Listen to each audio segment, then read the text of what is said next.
അപ്പോൾ എന്താണ് MIH? നമ്മൾ കുട്ടി ജനിക്കുന്ന സമയത്ത് at the time of birth ആണ് ഫ്രണ്ടിലെ 2 പല്ലുകളുടെയും 4 സ്ഥിര അണക്കിലെ പല്ലുകളുടെ 6 വയസ്സാകുമ്പോൾ വരുന്ന പല്ലുകളാണ് ഇതെല്ലാം.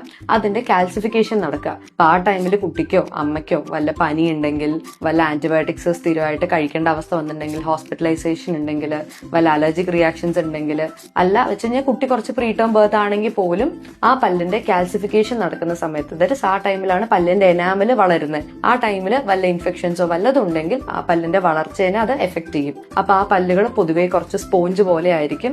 ആ പല്ലുകൾ നോർമൽ പല്ലുകൾ അപേക്ഷിച്ച് കുറച്ചും കൂടെ പെട്ടെന്ന് കേടുവരും. അപ്പൊ അതിന് നമുക്ക് ഫ്ലൂറിഡ് അപ്ലിക്കേഷൻ പോലെ സീലൻസ് ആയിട്ടോ ഫ്ലൂറിഡ് അപ്ലിക്കേഷനോ ചെറിയ ഫില്ലിങ്ങുകളോ ചെയ്ത് കൊടുക്കുന്നതിലൂടെ തന്നെ അതിന്റെ ട്രീറ്റ്മെന്റ്സ് എല്ലാം ഓക്കെ ആകും. പിന്നെ അതിൽ പ്രശ്നങ്ങളും വരില്ല. ഇതേ തന്നെ കുറച്ചും കൂടെ ലേറ്റർ സ്റ്റേജിലായി കുട്ടി വരുന്നതെന്ന് വെച്ചാൽ നമുക്ക് പിന്നെ ക്യാപ്പ് ഇട്ട് നിർത്തേണ്ടി വരും.